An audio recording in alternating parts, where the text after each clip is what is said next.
Hello everyone, this is Vishal and welcome to my YouTube channel exploring civil services.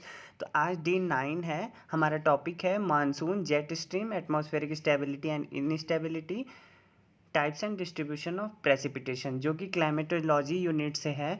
और पूरे plan की details जानने के लिए आप डिस्क्रिप्शन बॉक्स चेक कर सकते हैं, वहाँ क्वेश्चन भी मिलेंगे, टेलीग्राम चैनल का भी लिंक है और भी जो इंपॉर्टेंट वीडियोज़ हैं उनकी प्लेलिस्ट की लिंक दी हुई है। तो पहला क्वेश्चन है इसमें, explain how various factors influence the origin and development of Indian monsoon system। मतलब कौन कौन से फैक्टर्स होते हैं जो कि इंडियन मानसून सिस्टम के ओरिजिन और डेवलपमेंट को अफेक्ट करते हैं।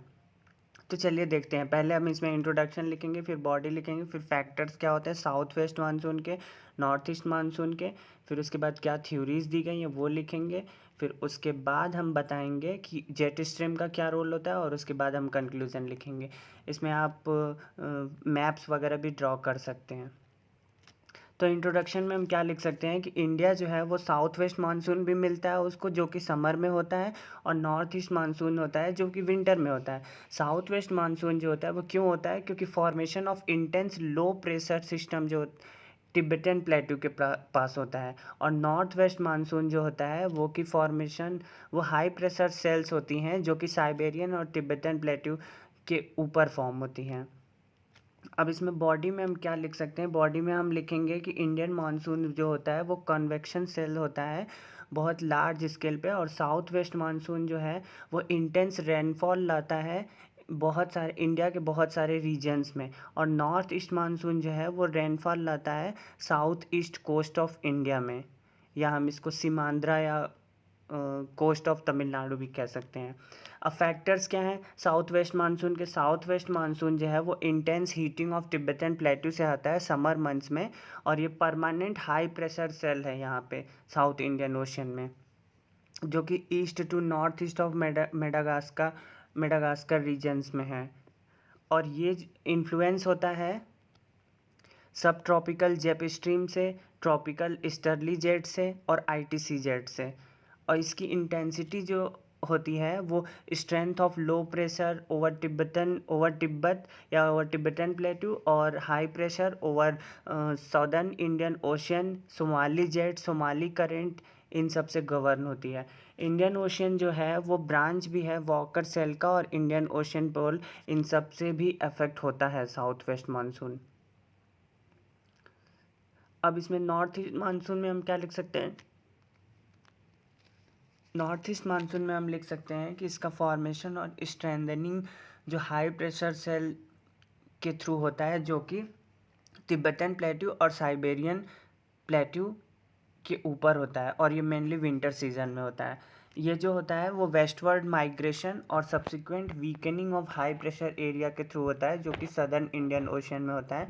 और आईटीसीजेड का माइग्रेशन का भी इसमें रोल होता है, जो कि साउथ की तरफ, south of India, migration of ITCZ to south of India, उसके वजह से भी नॉर्थ ईस्ट मानसून पे इफेक्ट पड़ता है। अब इंडियन मानसून, इसमें क्लासिकल थ्योरी हम बता सकते हैं सर एडमंड हैली की, जिन्होंने बताया था कि समर मानसून जो है वो समर में होता है, क्योंकि सन्स अपेरेंट पाथ जो होता है वो vertically over the Tropic of Cancer होता है, जिसकी वजह से हाई टेम्परेचर और लो प्रेशर बनता है सेंट्रल एशिया में।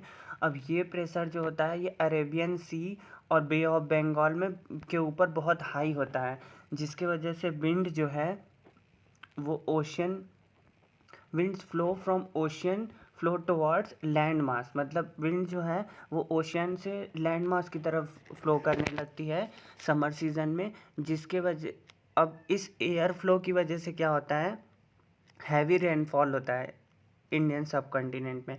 और विंटर में क्या होता है, विंटर में सन अपेरेंट पाथ जो होता है वो vertically over the Tropic of Capricorn हो जाता है। वहाँ पे समर में ट्रॉपिक ऑफ कैंसर था, यहाँ पे ट्रॉपिक ऑफ कैप्रिकॉर्न हो जाता है। अब नॉर्थ वेस्ट जो पार्ट है इंडिया का वो जो है वो कोल्डर होता है देन अरेबियन सी।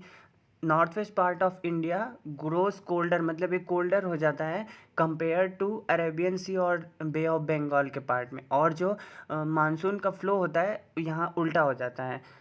इसके पीछे जो बेसिक आइडिया है वो यही है कि similar to land and sea breeze formation except monsoon in case of monsoon the day and night are replaced by summer and winter. अब मॉडर्न एयर मास थ्योरी क्या है? मॉडर्न जो है ये basically monsoon is a modification of planetary winds of tropic. मतलब monsoon जो होता है वो प्लानिटरी विंड्स का मॉडिफिकेशन होता है। ये बेस्ड था किस पे? माइग्रेशन ऑफ ITCZ, जो कि सीजन पे बेस्ड होता है, उसके माइग्रेशन पे बेस्ड था। साउथ ईस्ट ट्रेड विंड जो होता है सदर्न हेमिस्फीयर में, और नॉर्थ ईस्ट ट्रेड विंड जो होता है नॉर्दर्न हेमिस्फीयर में, वो दोनों इक्वेटर के पास मिलते हैं, जिसको हम ITCZ बोलते हैं। अब ये जो है ये रीजन होता है जहाँ पे एयर ऊपर जाती है, मैक्सिमम क्लाउड्स होते हैं, जिसकी वजह से हैवी रेनफॉल होता है।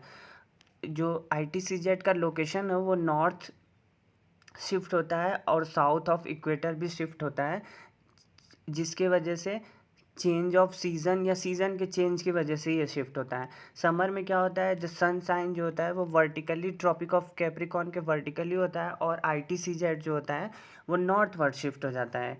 लेकिन साउथ ईस्ट ट्रेड विंड जो होता है वो सदर्न हेमिस्फीयर को क्रॉस करता है और इन south west to north east direction में फ्लो करने लगता है। इसका रीज़न क्या होता है? ये कोरियोलिस फोर्स के कारण ऐसा होता है। अब ये जो है ये these displaced trade winds are called, ये जो विंड डिस्प्लेस होती है इसको हम साउथ वेस्ट मानसून बोलते हैं, जब ये सब कॉन्टिनेंट के ऊपर से जाती हैं।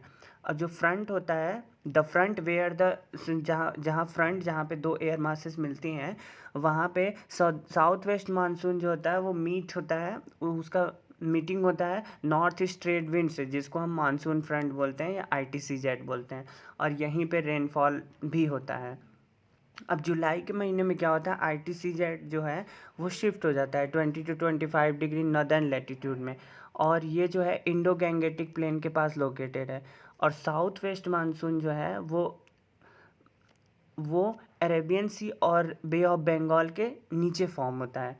ITCZ इस पोजीशन में क्या होता है? यहाँ पे मानसून ट्रफ बनाता है, मैक्सिमम रेनफॉल होता है।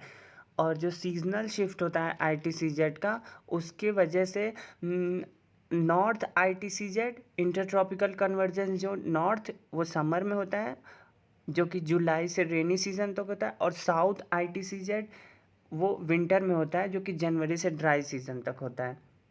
नॉर्थ ITCZ जो होता है या NITCZ जो होता है वो zone of clouds and heavy rainfall होता है, जो कि इंडिया को अफेक्ट करता है, इंडियन मानसून सिस्टम को। अब इसका रोल क्या है? यहाँ पे फिर जेट स्ट्रीम का क्या रोल है? जेट स्ट्रीम जो है वो मानसून को रोकने में और क्विक मानसून को बहुत जल्दी लाने में हेल्प करता है। विंटर में क्या होता है कि सब ट्रॉपिकल जेट स्ट्रीम जो है वो फ्लो करती है along southern slope of Himalaya, लेकिन समर में क्या होता है ये नॉर्थ वर्ड शिफ्ट हो जाती है, और जिसकी वजह से फ्लो जो है वो नॉर्दर्न एज ऑफ हिमालय की तरफ हो जाता है अर्ली जून में और लेट समर में। फिर लेट समर में जो है वो northern edge of Tibetan plateau की तरफ घूम जाता है। अब जो पीरियोडिक मूवमेंट जो है ये पूरा है जेट स्ट्रीम का, ये दिखाता है कि हाँ मानसून आने वाला है, और जिसके वजह से सब्सिक्वेंट विथड्रॉल ऑफ मानसून भी होता है। सब ट्रॉपिकल जेट स्ट्रीम जो है वो नॉर्थ हिमालय शिफ्ट होता है, जबकि ऑनसेट होता है, और जब मानसून आने वाला होता है, और जब मानसून जाने वाला होता है तो सब ट्रॉपिकल जेट स्ट्रीम जो है वो अपने ओरिजिनल पोजीशन मतलब साउथ ऑफ हिमालय चला जाता है। अब नॉर्थ वेस्ट मूवमेंट जो होता है सब ट्रॉपिकल जेट का, यही पहला इंडिकेशन दिखाता है कि इंडिया में मानसून आने वाला है। कंक्लूजन में हम ये लिख सकते हैं कि हिमालयन और तिब्बतन प्लेटू जो है वो फिज़िकल बैरियर है, और as a source of high level heat है।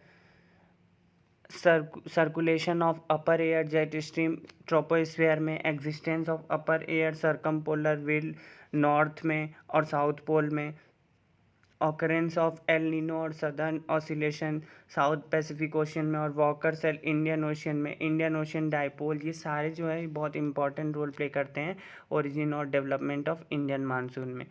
अदर इम्पॉर्टेंट फीचर्स हम चाहें तो ये लिख सकते हैं कि onset and advance of monsoon, rain bearing system and the relationship between frequency and distribution of monsoon rainfall जो होता है वो ब्रेक इन मानसून और रिट्रीट ऑफ मानसून, इन सब के फीचर्स को कलेक्टिवली गवर्न करता है। तो बेसिकली इस क्वेश्चन में हमें यही लिखना था, मानसून के बारे में, उसकी थ्योरी, और साउथ वेस्ट मानसून क्या है, नॉर्थ ईस्ट मानसून क्या है। अब इसमें आप मैप बना के भी दिखा सकते हैं। फिर उसके बाद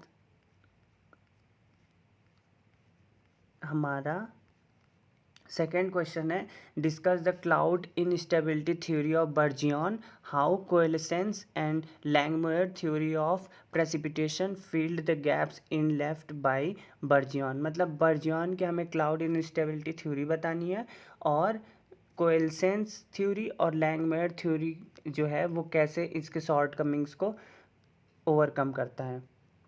तो इंट्रोडक्शन में हम इसमें ये लिख सकते हैं कि प्रेजेंस ऑफ क्लाउड का मतलब ये नहीं है कि हमेशा प्रेसिपिटेशन होगा ही। प्रेसिपिटेशन होने के लिए इनन्यूमरेबल ट्रेनी ड्रॉपलेट्स जो होते हैं क्लाउड में वो कंबाइन होते हैं, और छोटे और कम ड्रॉपलेट्स में कंबाइन होते हैं और लार्जर ड्रॉपलेट्स बनाते हैं। मतलब नंबर में कम होते हैं लेकिन साइज़ में बड़े होते हैं, और वो बहुत हैवी होते हैं कि ग्रेविटी उनको अट्रैक्ट कर ले।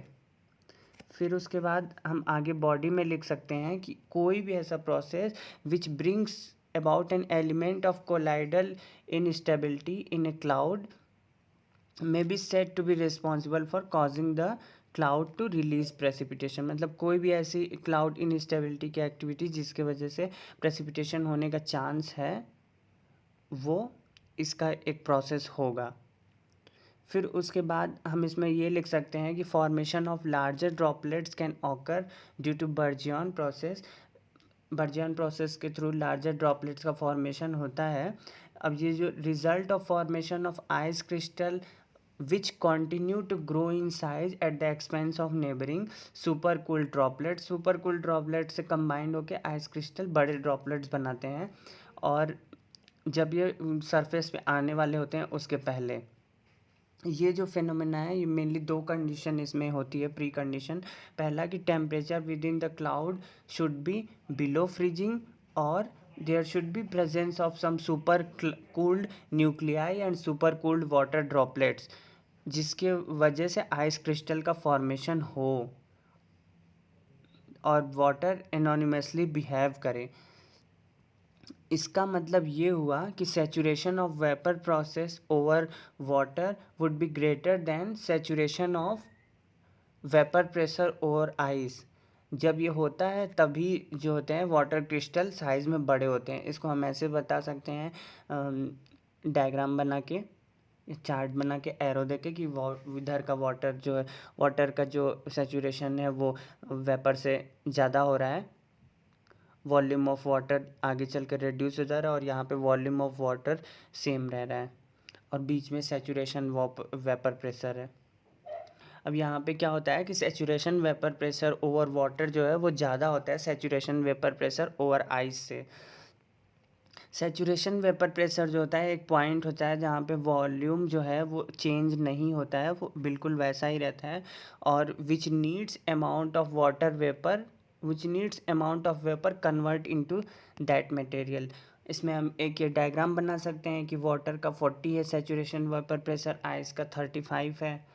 फिर उसके बाद इसकी शॉर्ट कमिंग्स हम बता सकते हैं कि शॉर्ट कमिंग्स जो है इसकी जो प्री कंडीशन हमें दो बताई गई थी यहाँ पर, कि टेम्परेचर जो है वो क्लाउड के अंदर वो बिलो फ्रीजिंग पॉइंट रहना चाहिए, और presence of super cooled nuclei होना चाहिए, और सुपर कूल्ड वाटर ड्रॉपलेट्स होना चाहिए। ये जो कंडीशन है ये हमेशा हर जगह नहीं मिलती है। प्रेसिपिटेशन जो है वो लो स्टेटस क्लाउड में भी हो सकता है बिना इन कंडीशन के। अब कोलिजन कोएलिसेंस थ्योरी क्या कहता है कि विद इन इसको ओवरकम करने के लिए इसकी शॉर्ट कमिंग्स को, कि विद इन द क्लाउड जो है वो वाटर ड्रॉपलेट्स हाई वेलोसिटी पे फाउंड होते हैं, और वाटर ड्रॉपलेट्स क्लाउड होते हैं, मर्ज होते हैं बड़े ड्रॉपलेट्स बनाने के लिए जो कि और बड़े और हैवी होते हैं, और ग्रेविटी उनको अट्रैक्ट करती है। और प्रेसिपिटेशन जो है वो हमेशा थिकर क्लाउड से होता है। अब इसके साथ लैंगमुयर ने क्या कहा था, इन case of equal size droplet, मतलब अगर ड्रॉपलेट्स का साइज इक्वल हो तो उनके स्प्लिट होने और मर्ज होने की प्रोबेबिलिटी भी इक्वल हो जाती है, मतलब 50-50 हो जाती है। जबकि अनइक्वल साइज में वाटर ड्रॉपलेट जो हैं वो ग्रो करते हैं। इसके वजह से क्या होता है कि हाइग्रोस्कोपिक न्यूक्लियाई और सुपर कूल न्यूक्लियाई की ज़रूरत पड़ती है प्रेसिपिटेशन के फॉर्मेशन में। कंक्लूजन में हम ये लिख सकते हैं कि क्लाउड इंस्टेबिलिटी थ्योरी ऑफ बर्जियन जो है वो प्रेसिपिटेशन को एक्सप्लेन करता है, लेकिन लैंगमुयर की थ्योरी जो है वो कॉन्सेप्ट ऑफ टर्मिनल वेलोसिटी और कोएल्सेंस थ्योरी जो है वो कोएल्सेंस ड्यू टू कोलिजन को एक्सप्लेन करता है। तो बेसिकली इस क्वेश्चन में हमें यही लिखना था। आई होप आपको इसमें से कुछ यूज़फुल इन्फॉर्मेशन मिली होगी। अगर आपको ये वीडियो और कंटेंट अच्छा लगा तो प्लीज़ इस वीडियो को लाइक करें, चैनल को सब्सक्राइब करिएगा और अपने फ्रेंड्स के साथ भी शेयर करिएगा। Thank you so much, bye.